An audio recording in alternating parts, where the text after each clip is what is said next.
All right, we are live. So, first of all, thank you guys all for taking the time to hop on.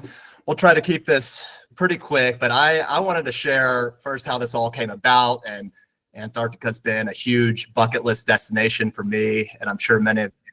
And I think it's pretty exciting that I think most people in the group here will probably be discovering Antarctica for the first time together as the seventh continent. And I've spent a lot of time researching different companies, and I'll quickly introduce Taylor Hess, who's part of Cork Expeditions, and he's gonna pretty soon take over and give a nice presentation about what you guys can expect in Antarctica, on the ship, and so on.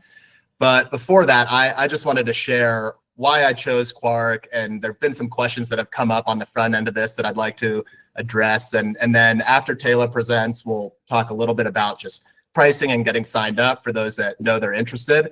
And then we'll open it up for an FAQ.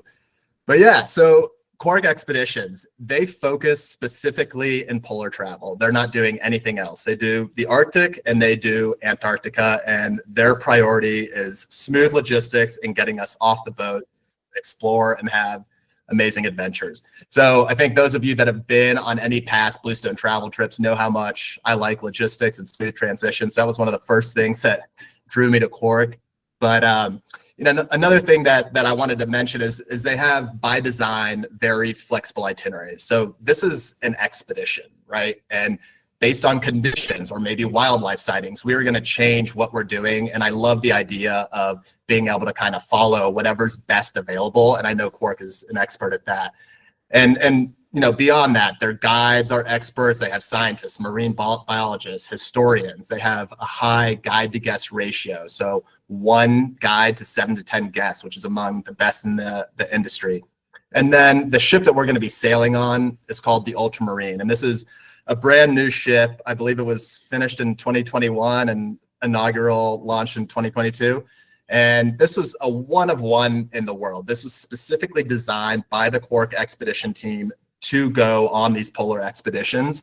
And because of that, they have a lot of things, like I mentioned, that are focused on efficiencies and logistics. So fast disembarkation process. And I don't want to go too far into the weeds here, but just one example is they have 20 Zodiacs at sea level ready. So they can get you off the boat in 20 minutes, which is about half the industry standard. And when you think about getting on and off the boat 2 times a day, 20 minutes each way ends up being a pretty significant chunk of your time where you're doing less getting ready and more, outdoor exploration. So that was a huge thing, that I noticed and appreciated. The other thing is they have this dynamic positioning system that essentially allows them to land without actually having to anchor. So again, this is just another example of efficient, fast disembarkation. And then they're one of the only, there are a couple other providers, but this is one of the only ships that has 2 twin engine onboard helicopters. And part of the experience that's included for everybody is a flyover to get a 12 to 15 minute flight, flying over some of the most remote parts of Antarctica. And this is really, from what I understand from Taylor, something to be seen. It's like a Formula One team that can just crank out the whole ship in less than 4 hours. And we all get an opportunity to do that. And we'll talk about some of the more, additional options where you could even land and do a heli hiking experience. But like I said, I think, the fact that they're so focused on logistics and they have this huge adventure component was really what drew me to Quark. But they're not sacrificing luxury by any means. There's still a high level of comfort. They have all the amenities that you would want, including, gym, spa, sauna, multiple bars, 2 restaurants. The rooms are comfortable, heated floors. And I know Taylor's going to go into more detail about this, so I won't dive too deep right now. But I did want to address, because a lot of people have asked me on the front end, sailing versus flying the Drake Passage. And we are sailing, and there's several reasons that I chose this. The first one being that 1 in 5 flights get canceled.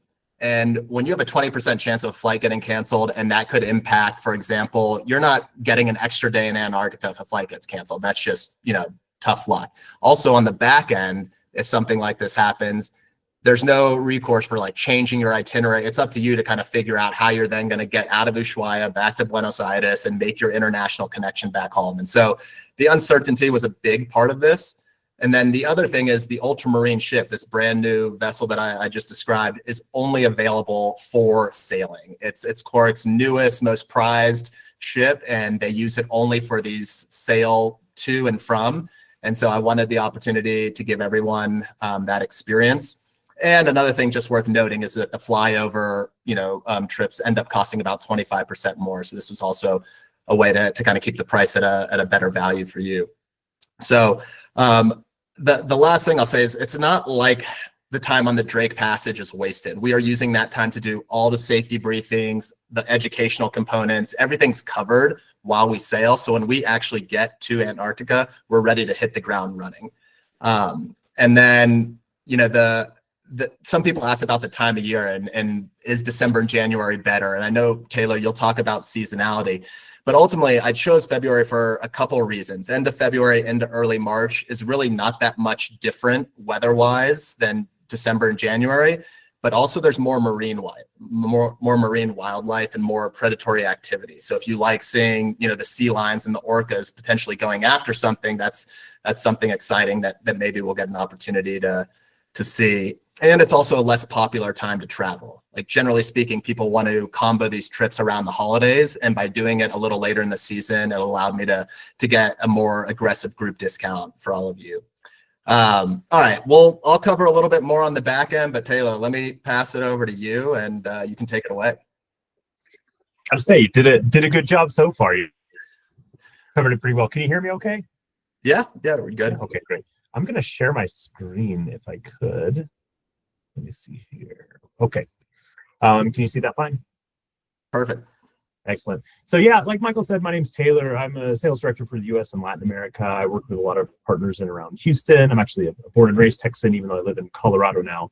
But I've been in the industry a long time. I could bore you with my credentials, but I've been on the ultramarine actually several times. I love it in both Antarctica and the Arctic. It's just one of my favorite places. Antarctica, it just never gets old. It's one of those places. I'm not the kind of traveler that likes to go back and visit places again and again. I'm kind of cross it off the list and move on kind of guy. But Antarctica and African safaris are like the two things that I could just continue to go back again and again. But Quark is, like Michael said, we are just a polar specialist. We do exactly one thing and one thing only. That's Antarctic and Arctic expeditions. It's our only kind of focus. Antarctica is kind of course, what we're talking about today, but just to kind of let you know the breadth of what we do. We also operate extensively in the Arctic. So I was actually just a few weeks ago, I was in Svalbard, the archipelago at about 80 degrees north latitude, up on the sea ice looking at polar bears. That was awesome. But we're talking about Antarctica today. Now, when we talk about Antarctica, and on this trip that we're looking at specifically, we're going to be visiting the Antarctic Peninsula.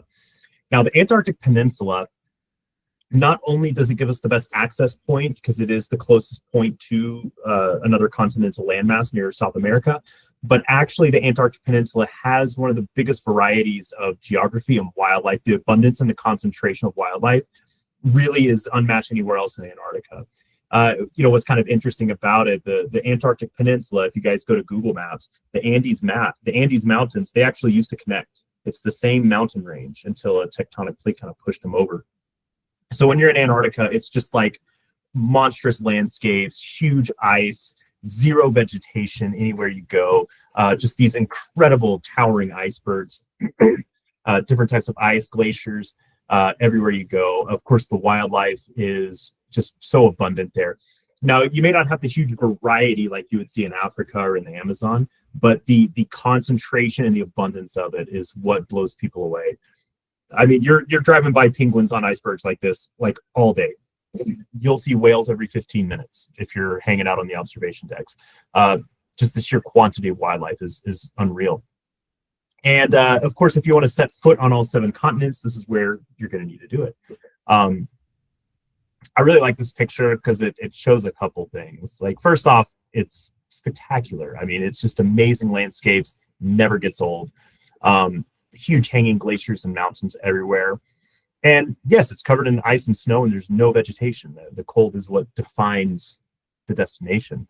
But if you look a little closer at what they're wearing, you'll see like these guys have already taken their gloves off, right?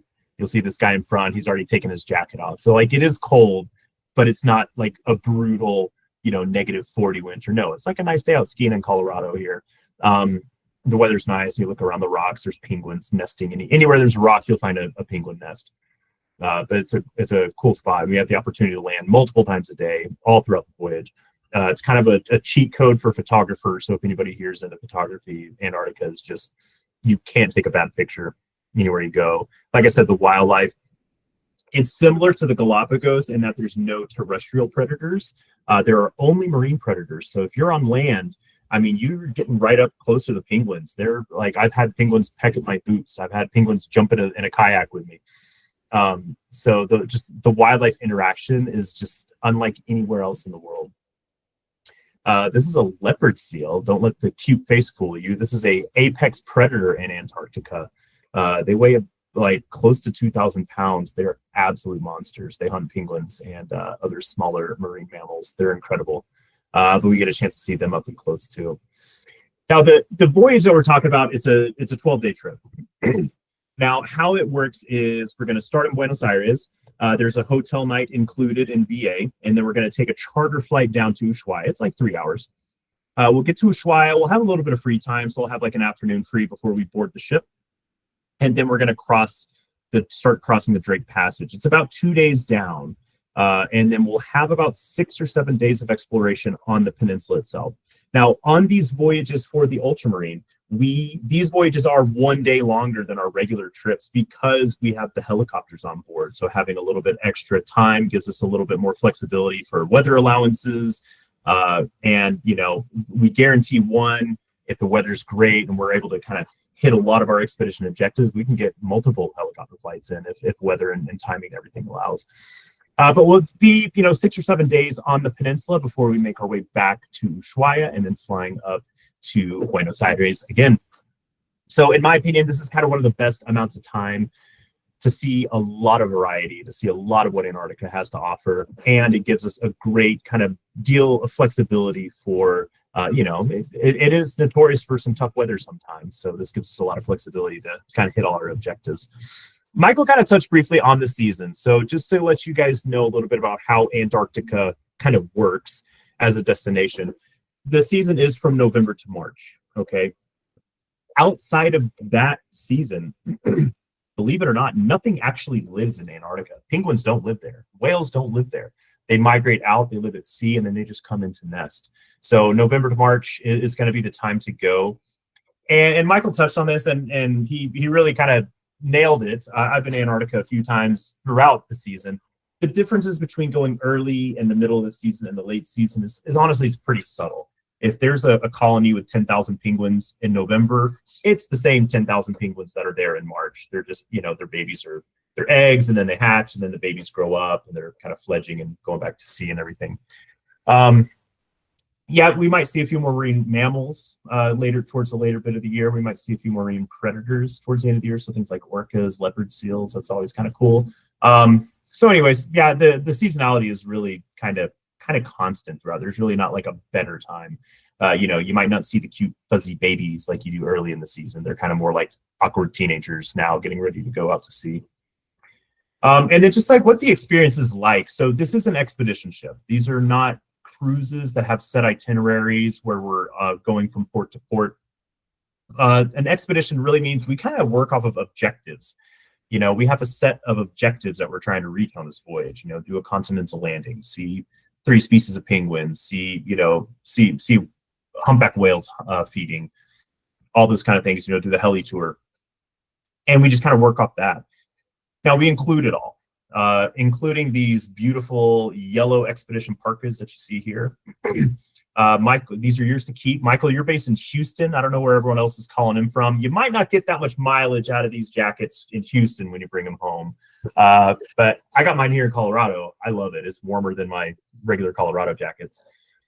We give you the boots. You just kind of need some basic winter accessories and waterproof pants. We can talk like that packing stuff kind of later. But what a typical day on an expedition ship is like. Kind of question, has anybody here been on an African safari?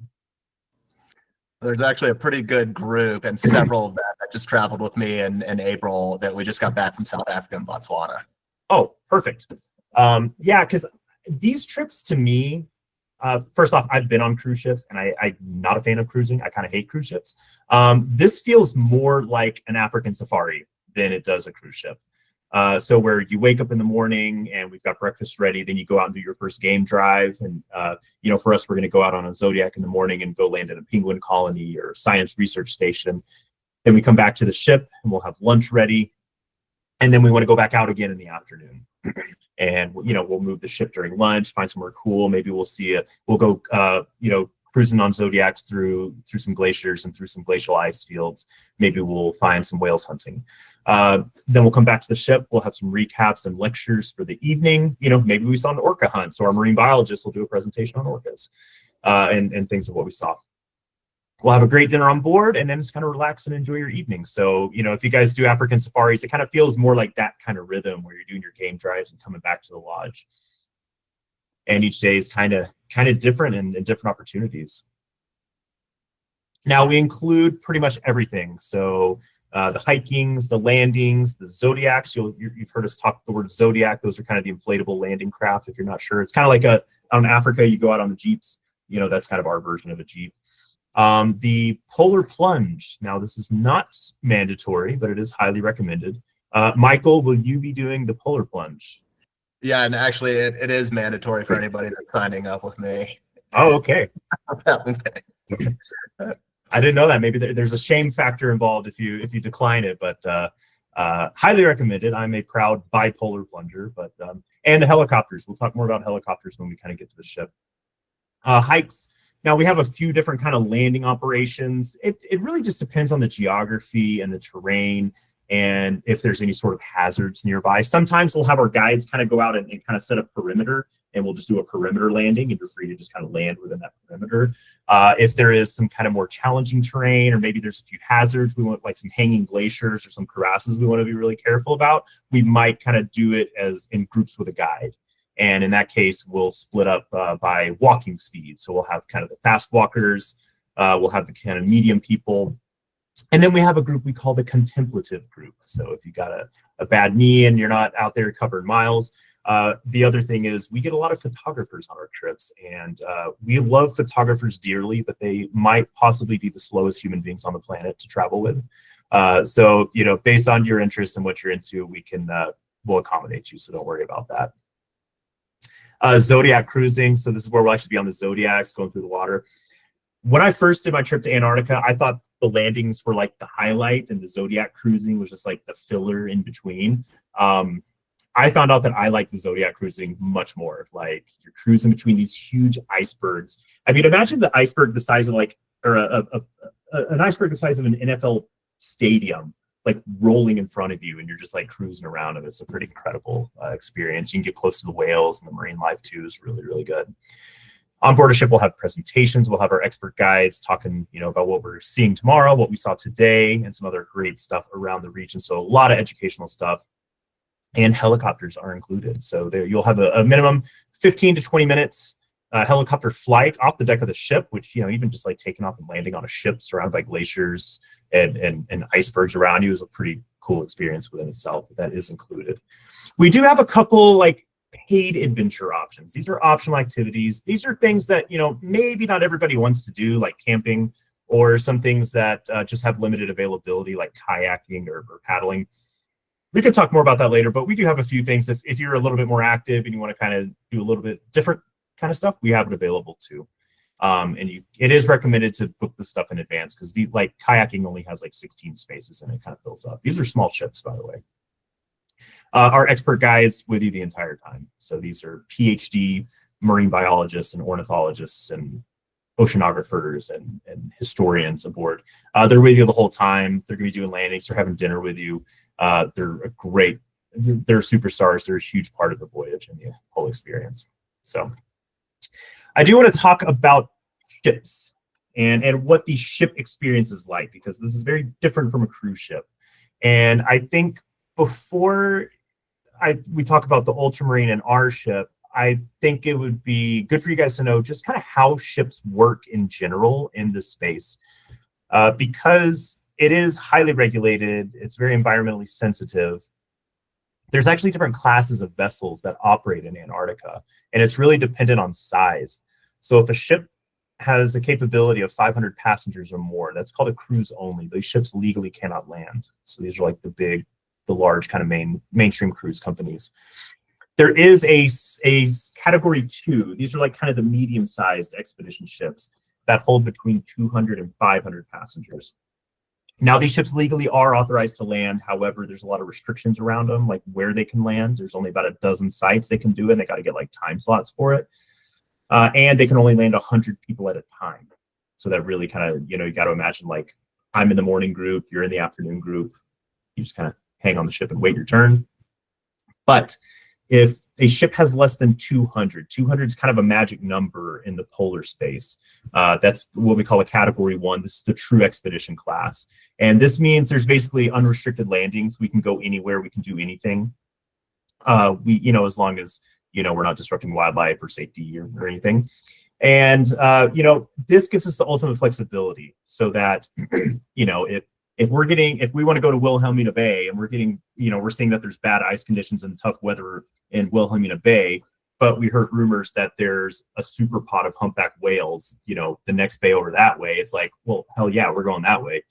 So this gives us the flexibility to do that. So I do always tell people, if you're ever thinking about planning a trip to Antarctica, start with the size of your ship, because it really, really, really makes a big difference in what experience you can have. And we can get everybody off the ship twice a day, no problem.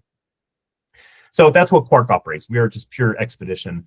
But the ship we are talking about today is the Ultramarine. This is a really cool ship. It was actually launched during COVID. So, its launch day, we started really operating her in 2022. So, I mean, it's basically a brand new ship. We designed it. It's one of one in the world. There's no other ship like it. And this was designed by our expedition staff. It's a luxury ship. This is like kind of a basic entry-level balcony suite. This is the most popular suite available. So awesome design, great quality, tons of room, private balcony, heated bathroom floors, big floor-to-ceiling windows, premier state-of-the-art technology on board.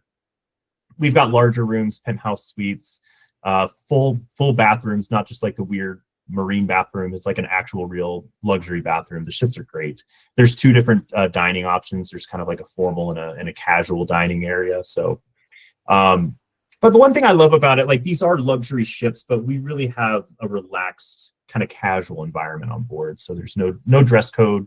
I'm usually wearing a hoodie and Crocs at dinner.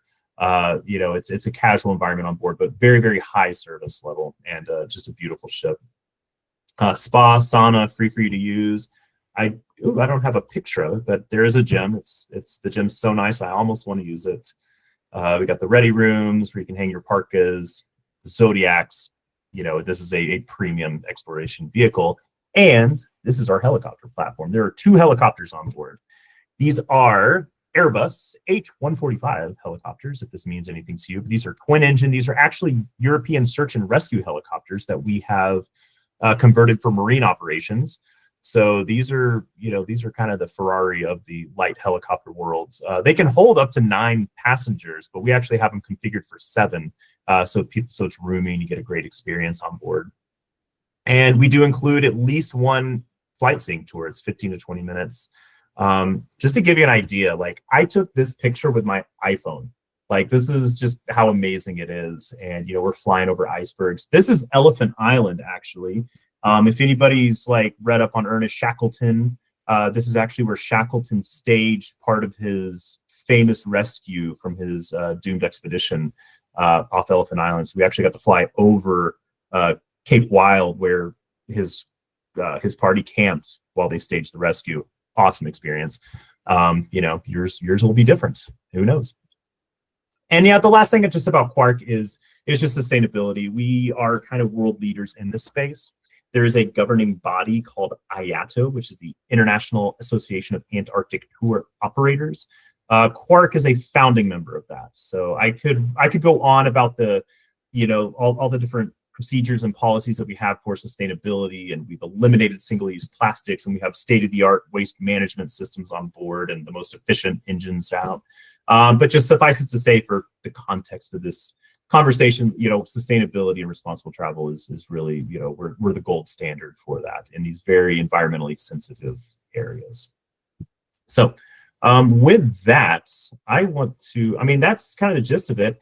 If anybody has questions, I would love to open it up now or pass it back over to Michael. Yeah, Taylor, man, I mean, you just got me just as fired up as the first time we talked about this. And I know we've been going on for a couple months as I've been bugging you with all these questions and doing all my research. But this is so awesome. I hope everybody's as excited as I am about this opportunity.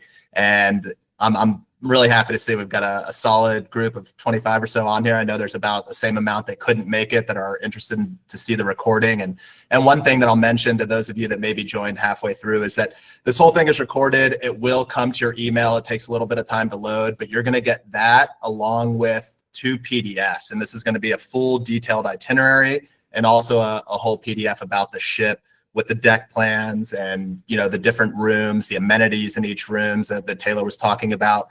And so I'd like to, before we open it up to just a FAQ here, let's do a Q&A, not an FAQ, but let's do a quick screen share and I will show you all quickly just like what the prices look like and what you can expect. And I'm going to talk briefly about the transfer package, the pre-trip transfer package that Taylor mentioned, which may or may not appeal.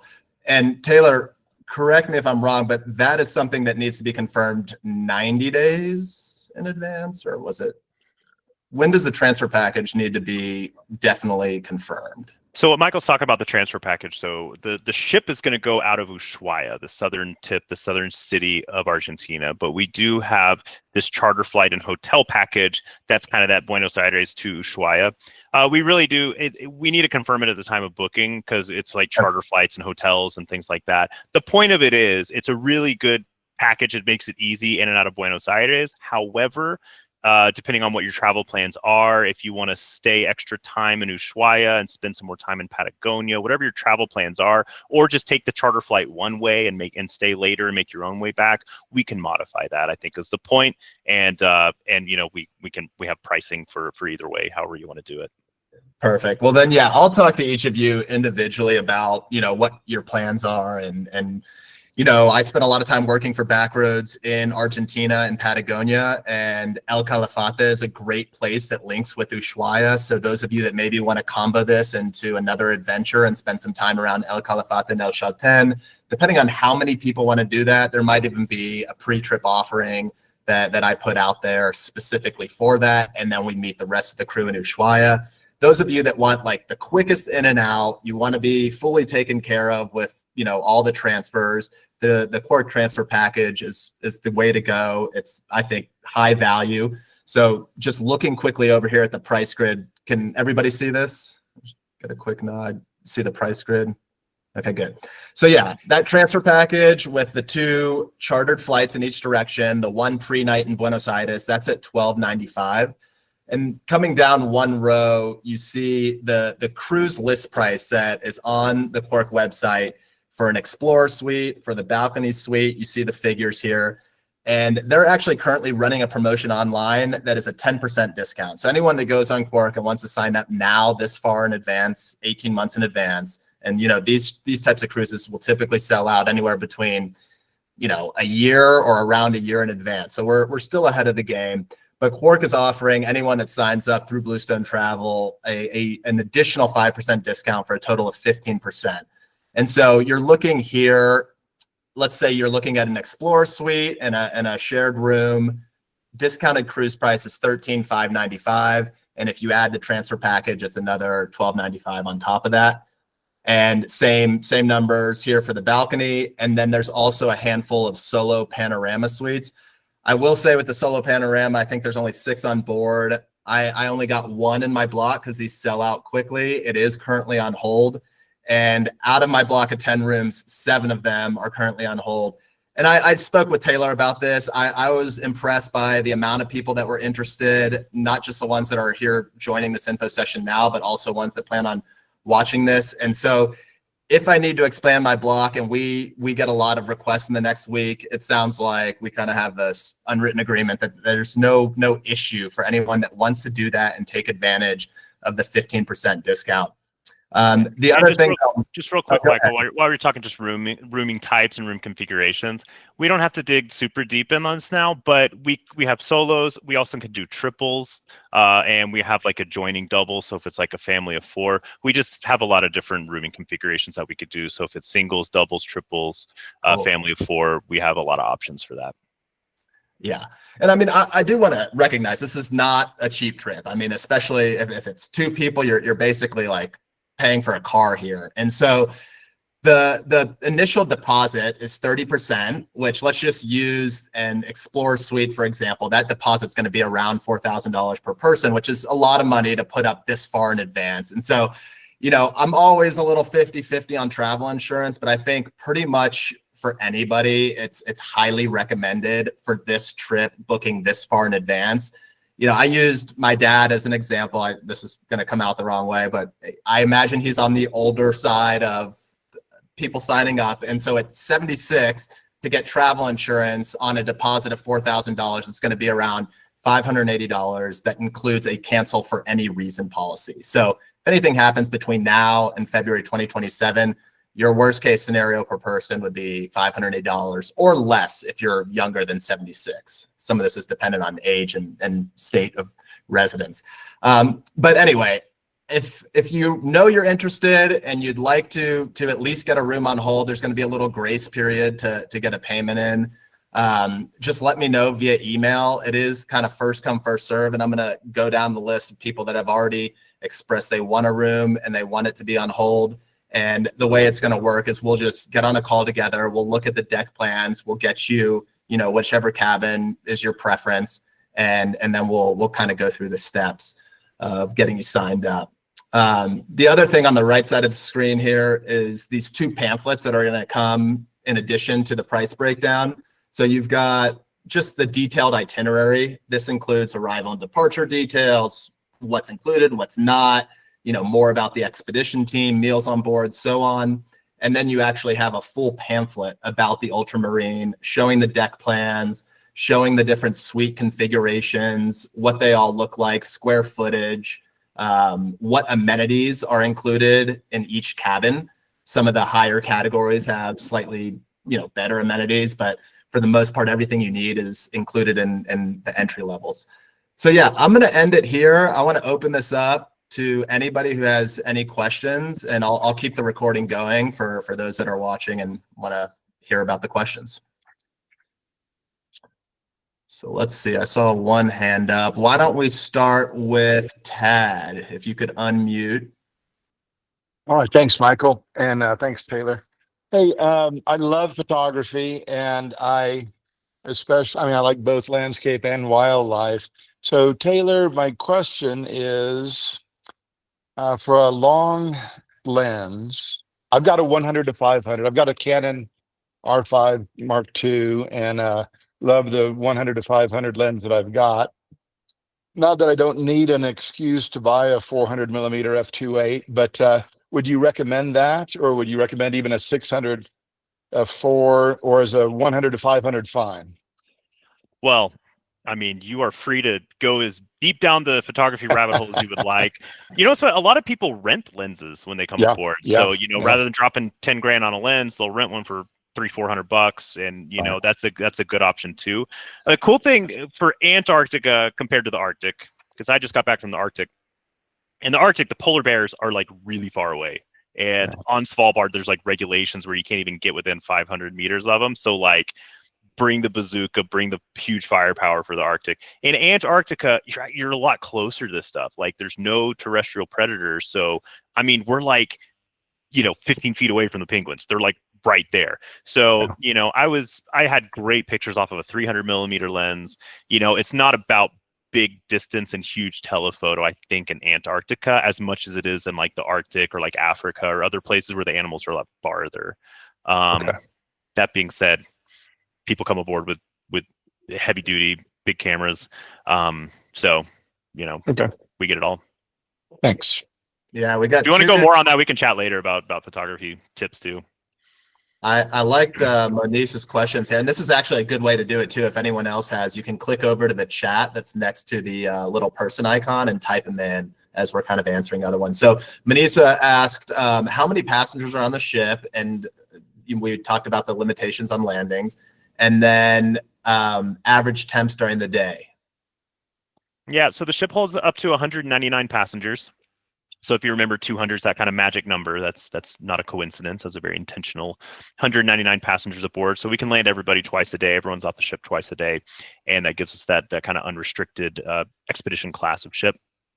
Temperatures during the day, fluctuates a little bit. Honestly, it's not brutally cold. It'd be around the low 30s, high 20s, maybe. At night it'd get a little bit cooler than that. So again, it's not brutally cold. It is windy. So, it's not, I'm not just hanging out on the balcony with a cup of coffee, like you're bundled up a bit, but it's not brutally cold either. I usually bring one pair of light gloves for hanging out on the ship and stepping out for a quick, picture. And I'll bring some kind of medium, ski style gloves for doing landings. Cause you're on the Zodiacs, it gets a little splashy, you're sitting on snow sometimes and, just a little bit better, neck gaiter type of thing. So you don't need heavy duty winter clothes, but yeah, it's chilly. It's Antarctica. And what about crossing the Antarctic Circle? And then we'll answer the question about how rough is the Drake Passage, which should have anticipated this one. Yeah. So we will likely not cross the Antarctic Circle on this voyage. We might come close. We might get down to 64, 65 degrees south. But just to cross the Antarctic Circle, it's a full extra couple days sailing down and then a full extra couple days back. So you need a longer itinerary. You need about 14 days, at least 14, 15 days if you want to cross the circle.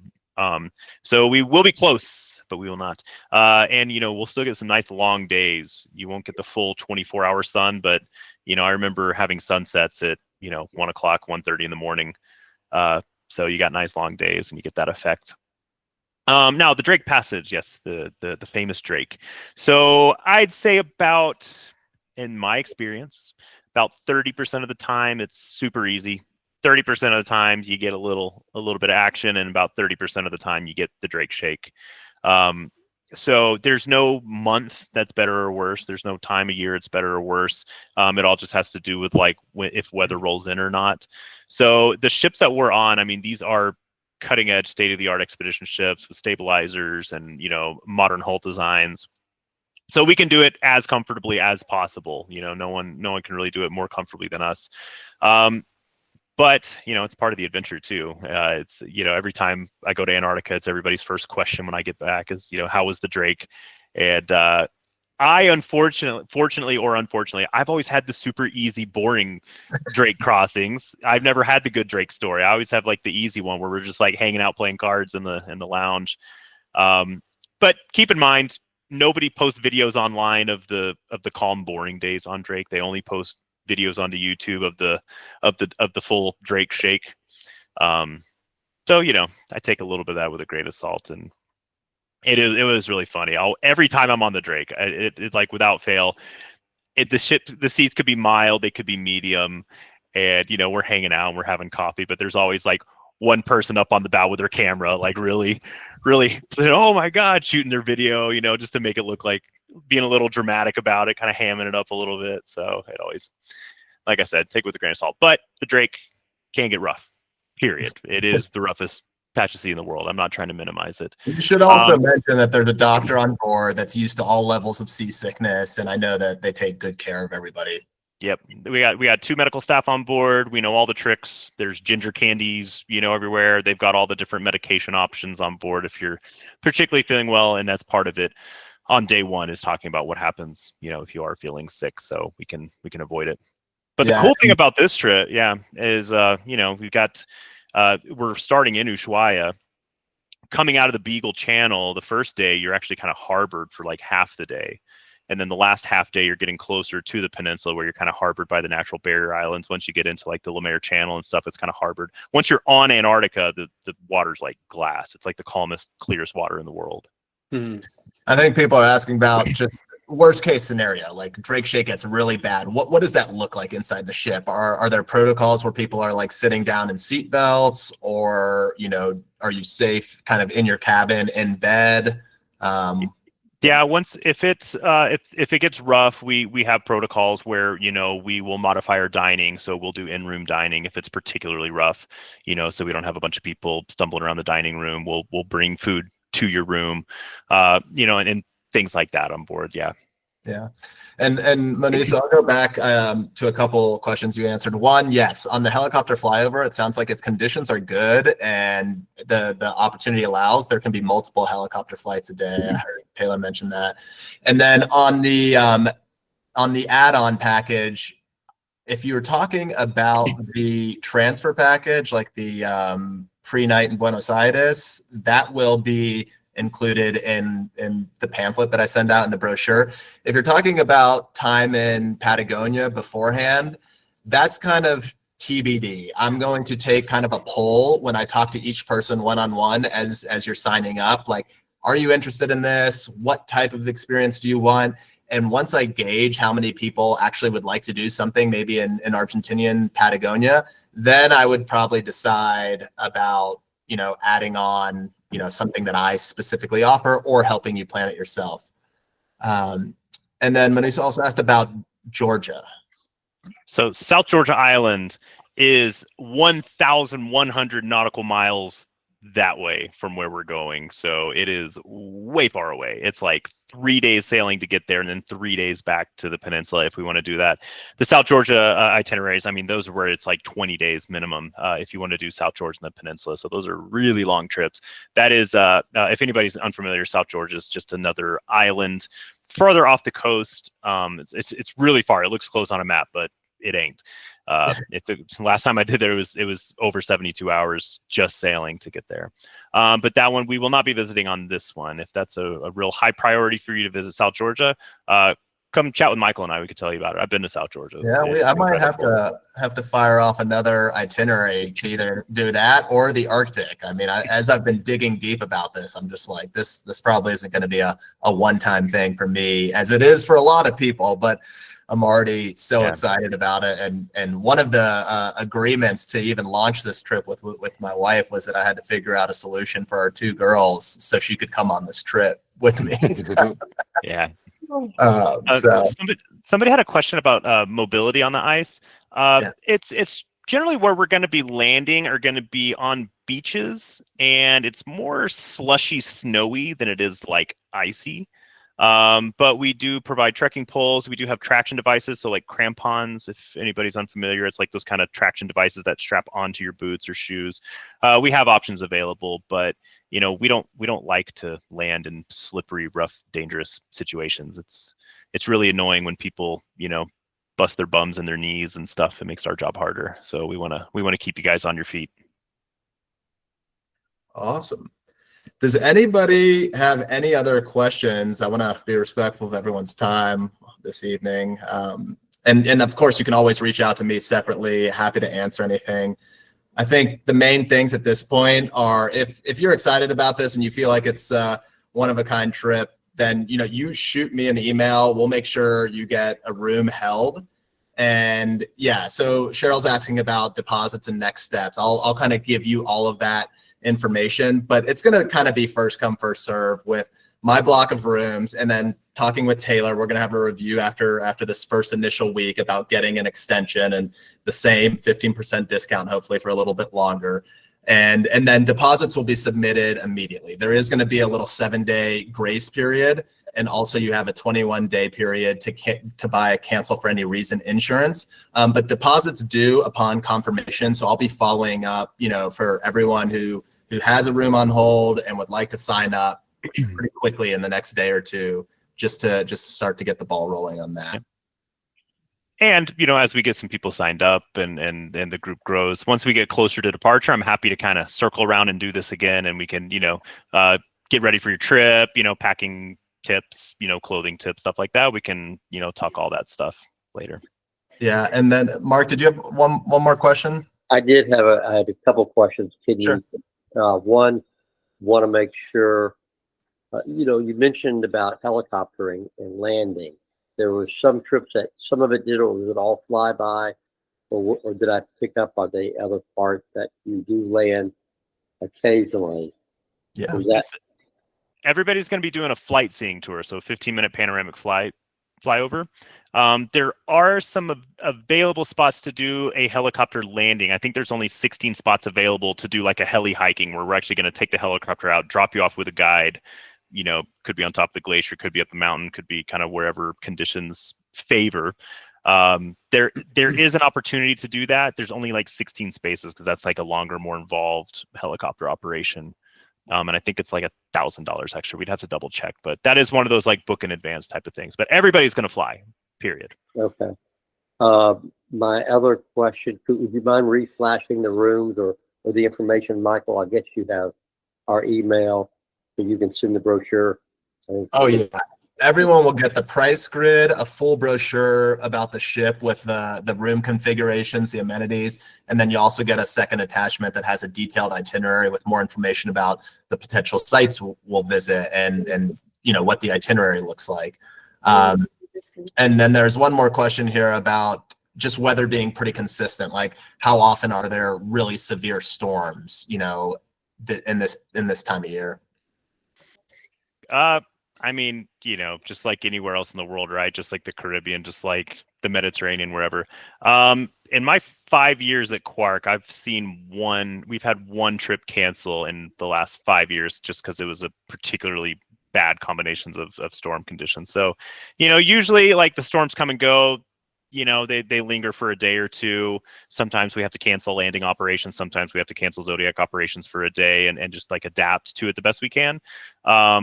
But I mean, it's incredibly rare for there to be like a long lingering storm that like ruins a trip. You know, we might have days where we have to modify our plans. Absolutely. That's just part of going on an Antarctic expedition. Yeah.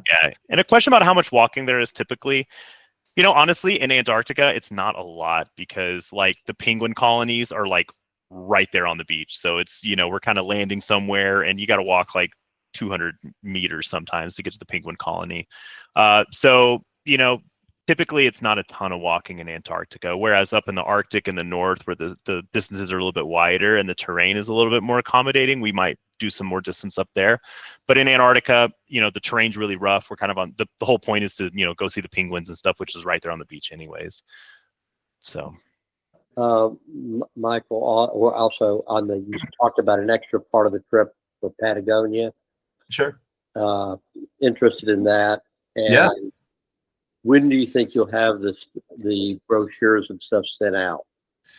Yeah, for Patagonia, I think kind of like I was saying earlier, I'm gonna gauge one by one once I see who all signed up and what type of experience you are specifically interested in. And if it aligns and there's a big enough group, then I would even consider running something like a backroad style trip. There's two properties that I have in mind. One near El Calafate. It's actually a sail-in only. It's called Estancia Cristina. It's unbelievable. We would spend potentially 2 nights there. And prior to going there, we would explore the Perito Moreno Glacier, maybe do some glacial hiking there if wanted, or just explore the boardwalks. And then we would spend probably 3 nights in El Chaltén at the Explora Lodge. Some of you that went with me to Chile, you experienced Explora Atacama and Explora Torres del Paine. And so we would use Explora El Chaltén as our base to kind of explore Fitzroy and some of the highlight hikes in that area. But this really would require, you know, a minimum of 8 to 12 people to actually put together a full itinerary. Otherwise, it's something that I could plan out specifically for you and your activity level. So we can kind of take that to the side. Yes, good question on price difference for a solo non-shared rib. So yeah, if you do not want a solo panorama and you want to take either like an Explorer suite or a balcony suite, Taylor, can you remind me on that one? Yeah. So a solo panorama is a room for one person. It's kind of a smaller room with one bed. It's priced really well for one traveler. If those are not available anymore, because there's only like 6 of them on the ship, or if you want an upgraded cabin like a balcony, you know, suite, we can do a single supplement, which is 1.7x the price. So it's a 1.7 multiplier if you want to get a private cabin of any other type. Yeah, that's actually, I mean, I didn't realize that. I know a lot of cruise lines just 2X it, like if you're taking a cabin for 1 or 2. So That's nice. Yeah, it's 1.7x on standard cabins and 2x on the premium cabins, like the owner suite and the penthouses and stuff. Okay. But yeah. Cool. Awesome. Well, this was great. Thank you. I mean, so many good questions. I hope everyone enjoyed it. Like I said, I'm definitely on this trip. My wife is definitely on And the this. other important thing, if you are traveling solo or you know someone that might be traveling solo, we actually do have a roommate matching program. So we could, if you want, we can also match you with someone else who wants to share so you can get that low price without having to pay any extra. That is an option as well. Cool. Yeah. Great. Thank you, guys. I will, like I said, take a little bit of time to process. Once it comes to my email, I'll make sure to send this out to all of you, including the pamphlets. Feel free to pass this along to any friends. You can always put me in touch with anybody. And yeah, first come, first serve, as long as there's availability and things don't change majorly on the cork side, we'll get you signed up. And I look forward to discovering the 7th continent with you all. Thanks, Michael. All right, guys. Have a good Thanks, evening. guys. Cheers. Bye. Thank you.